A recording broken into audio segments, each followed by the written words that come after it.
तो वीडियो का title and thumbnail देखकर तुम समझ गए होंगे कि आज की वीडियो किस चीज के ऊपर होने वाली है। And before starting this video, अगर तुम्हें पूरी वीडियो देखे बिना ही इस वीडियो के ऊपर कुछ ऐसे कमेंट करने हैं, अबा तेरी हिम्मत कैसे हो गई कि तूने हमारे भाई के ऊपर वीडियो बनाया, अबा वो पढ़ा लिखा है, तू क्या है, तो भाई तुम लिख सकते हो। I have no problems with that. After all तुम लोगों के अकॉर्डिंग एनिमल जैसी बेकार फिल्म जो कि टॉक्सिक मैस्कुलिनिटी को प्रमोट कर रही है, हमारे यूथ को खराब कर रही है, लड़कों के अंदर जहर भर रही है, वैसी मूवीज अगर सिनेमा हॉल में लग सकती है तो हम कमेंट क्यों नहीं कर सकते। तो एनिमल मूवी के लॉन्च होने के 3-4 दिन बाद ही कुछ बुद्धिजीवियों ने इसके ऊपर अपना ओपिनियन देना शुरू कर दिया। And I have no problems with that because everyone is free to share his or her opinion. तो ये सारी चीजें देखने के बाद मैंने भी सोचा क्यों ना मैं भी अपना ओपिनियन शेयर कर ही दूं। तो आज हम जानेंगे कि किस तरह से इन्फ्लुएंसर्स तुम्हारे ओपिनियन को, जो कि तुम्हारा पर्सनल नॉन अफेक्टेड ओपिनियन है, उसको अपनी वीडियोस के थ्रू अफेक्ट करते हैं। किस तरह से तुम्हें वो चीजें बिलीव करवाई जाती है जो तुम बिलीव ही नहीं करते। अब ये जो तुम्हारे पढ़े लिखे यूट्यूबर है जो कि युवा को बचाना चाहते हैं मिसगाइड होने से,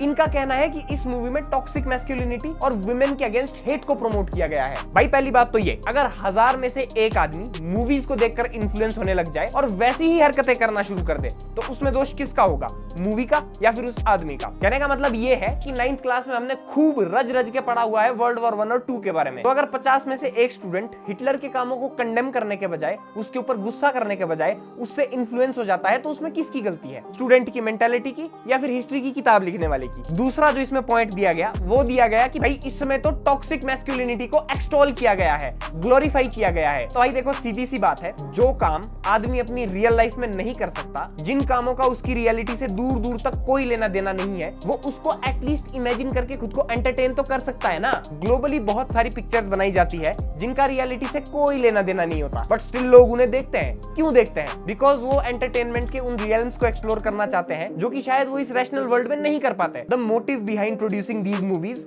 and watching these movies is only entertainment. अब भाई किसी जमाने में मेरी फेवरेट मूवी हुआ करती थी स्पाइडरमैन, और वो मैंने तब देखी थी जब मैं 9 साल का था। तो भाई स्पाइडरमैन देखकर भाई मुझे मजा आ गया, बट मुझे नहीं याद आता कि मैंने स्पाइडरमैन देखकर खुद को स्पाइडर से कटवाने की कोशिश की हो। वो मेरी फेवरेट मूवी इसलिए थी बिकॉज उसमें कुछ ना कुछ ऐसा था जो कि मुझे इस रैशनल रियलिटी से अलग करके एक एंटरटेनमेंट की दुनिया में ले जा रहा था। अब तो भाई उसमें भी तो मारपीट के काफी सारे सीन है, तो क्या फिर बैन कर देनी चाहिए स्पाइडरमैन मूवी? अब सपोज दैट वही स्पाइडरमैन मूवी है, उसमें पीटर पार्कर है, वो अपनी रोज मस्त हमड्रम एक्टिविटीज करता है, उसकी एक गर्लफ्रेंड होती है, वो अपना मस्त पिज्जा का डिलीवरी बॉय होता है और ऐसे ही कॉलेज जाता है। अब सपोज दैट ना उसको स्पाइडर काटता, ना वो स्पाइडरमैन बनता, ना वो ऑसबॉर्न से मिलता, ना उनके बीच में फाइट होती, तो फिर मुझे बताओ कि मूवी में मेरे लिए क्या बचा देखने के लिए? फिर तो वो किसी के लिए मूवी नहीं बल्कि सिर्फ और सिर्फ एक व्लॉग रह जाएगा। ऐसी वीडियोस से इन्फ्लुएंस होके ग्रिल्स का बेस्ट फ्रेंड 4 लड़कियों के बीच में जाकर मूवी की बुराई तो कर देगा, पर फिर अपने ही इंस्टा बायो में लिखेगा BGMI लवर, और फिर अपनी ही इंस्टाग्राम की स्टोरीज पे लगाएगा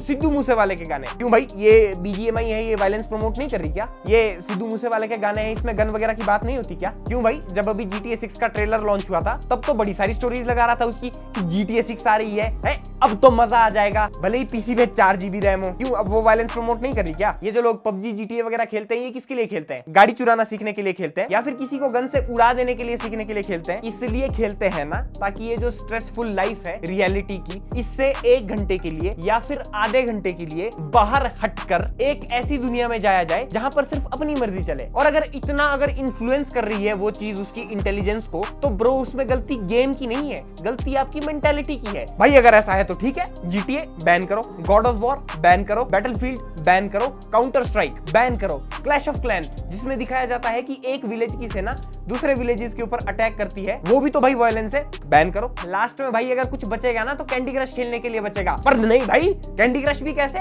उसमें भी तो ये क्रश वर्ड आ रहा है ना, और क्रश वर्ड का मतलब तो भाई इतना बुरा किसी को कुचलना, oh my god, violence promote हो रही है, बैन करो। ऐसी मूवीज और ऐसी गेम्स सिर्फ और सिर्फ आपकी इमेजिनेशंस को एम्पलीफाई करने के लिए बनाई जाती है। मैंने कबीर सिंह से लेकर पैडमैन तक, पैडमैन से लेकर एनिमल तक, ये सारी मूवीज देखी है ना। तो भाई मैंने कबीर सिंह देखकर टॉक्सिक मैस्कुलिनिटी को अपनाया, ना मैंने कभी अपनी बंदी के ऊपर हाथ उठाया, ना मैंने कभी अपनी बंदी के साथ टॉक्सिक व्यवहार किया जो कि है ही नहीं, और ना मैंने उस चक्कर में कभी बीड़ी सिगरेट को हाथ लगाया, और ना ही मैंने पैडमैन देखकर सैनिटरी पैड बनाने की फैक्ट्री खोली और चल पड़ा औरत समाज का भला करने के लिए कि लो कपड़ा यूज मत करो, पैड यूज करो। बिकॉज जब मैं उन मूवीज को देख रहा था तो मैं सिर्फ और सिर्फ दिमाग में ये सोच रहा था कि अच्छा ऐसा भी होता है क्या? GTA Vice City, GTA San Andreas में तब खेलता था जब मैं नर्सरी क्लास में था। ना तो मैंने उससे सीखकर किसी की गाड़ी चुराई, ना मैंने पुलिस वालों के साथ पंगे लिए, ना मैंने बैंक्स में जाकर हीस्ट की, और ना ही मैंने कॉल ऑफ ड्यूटीज की इतनी सारी सीरीज खेलकर कभी किसी जर्मन सिटीजन को गाली दी। तो अगर बात इन्फ्लुएंस की ही है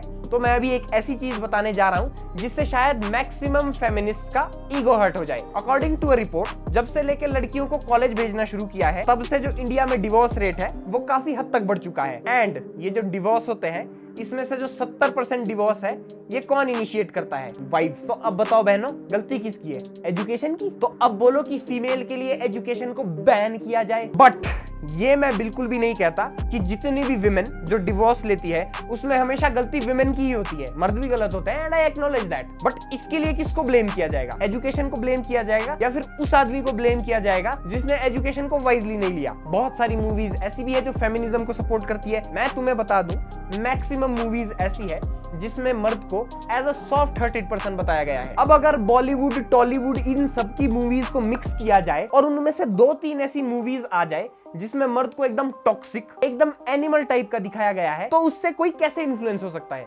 सेम आदमी जो आज कबीर सिंह या फिर एनिमल देख रहा है, उसने कभी ना कभी गीता गोविंदा भी देखी होगी, उसने कभी ना कभी सनम तेरी कसम भी देखी होगी। जब तो कोई आदमी गीता के लिए विजय गोविंद बने, जिसमें गीता उसको अपने इशारों पे नचाए, तब सब खुश है कि अरे वाह, ये होता है रियल मर्द, अरे वाह क्या बात है। और वैसी 100 मूवीज बनी हुई है, लेकिन 100 में से कोई अगर एक मूवी ऐसी बन जाए जिसमें बेचारा वो विजय गोविंद नहीं बल्कि अर्जुन रेड्डी बनना चाहता है, उसके लिए तो भाई ऐसे कैसे?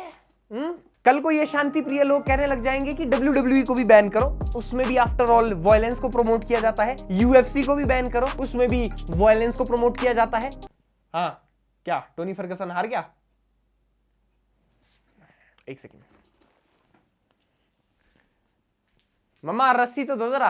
अच्छा भाई, ये जो लोग बड़ा चिल्ला चिल्ला कर कह रहे हैं कि ये मूवी औरतों के अगेंस्ट वायलेंस को प्रमोट करती है, लोग इससे मिसलीड हो जाएंगे, यंगस्टर्स इससे मिसगाइड हो जाएंगे। भाई तुम बस मेरी एक बात का आंसर दो, जब औरतों के अगेंस्ट लिटरली प्रेजुडिसेस होते थे, जब लड़कियों को स्कूल नहीं जाने दिया जाता था, जब लड़कियों को वोट डालने का अधिकार नहीं था, जब लड़कियों को घर से बाहर नहीं निकलने देते थे, तब कौन सी कबीर सिंह थी या फिर तब कौन सी एनिमल मूवी थी? ये जो वर्ल्ड वॉर 1 और वर्ल्ड वॉर 2 हुई, बताओ भाई कौन सी मूवी देखकर इंस्पायर हुए लोग? कौन सी मूवी देखकर आर्चड्यूक फ्रांस फर्डिनांड को रगड़ा गया? कौन सी मूवी देखकर हिटलर और स्टालिन ने पोलैंड के ऊपर अटैक किया? भाई अच्छा, ये यूएसए ने जापान के ऊपर ओपनहाइमर देखकर न्यूक मारा था क्या? ध्रुव राठी ने जब पीके के ऊपर अपना रिएक्शन दिया था तो इनके कुछ ये वर्ड्स थे। तो पीके इस एक्टर के पीछे भागते हैं और पीके की जो इग्नोरेंस है वो यहाँ पर बड़ा मजाक है। हमें इस सीन में हंसी इसलिए आती है क्योंकि ये देखकर कि पीके किस तरीके से रिएक्ट करने लगे। और जब सिनेमा हॉल में ये सीन प्ले किया गया था तो हर कोई हंस रहा था ऑडियंस में। सिंपल सा जोक है जो हर किसी को समझ में आया। लेकिन एक हफ्ते बाद जब एक FIR लगाई जाती है इस फिल्म के ऊपर, लोगों को कहा जाता है कि इस सीन पर तुम्हें बुरा लगना चाहिए, कैसे हिंदू हो तुम जो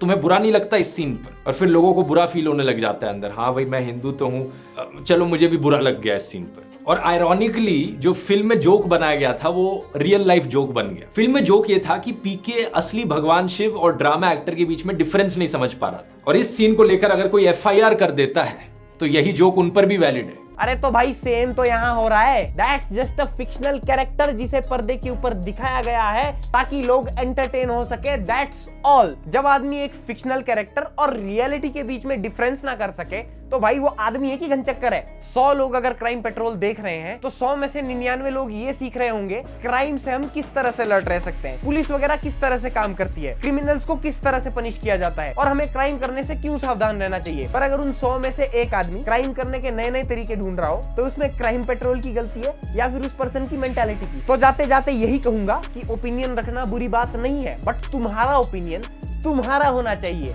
वो ओपिनियन तुम्हारे ऊपर थोपा नहीं जाना चाहिए। तो आज की इस वीडियो को यहीं पर खत्म कर देते हैं। एंड अगर तुम चैनल के ऊपर नए हो तो इसे सब्सक्राइब जरूर कर देना, एक बहुत बड़ा लाइक इस वीडियो के लिए बनता ही है। एंड अगर मुझे इंस्टाग्राम के ऊपर फॉलो करना चाहते हो तो नीचे मैंने डिस्क्रिप्शन में लिंक दे रखा है, जाकर फॉलो कर सकते हो। बहुत अच्छी अच्छी रील्स भी अपलोड हो रही है उधर। एंड मिलते हैं नेक्स्ट वीक।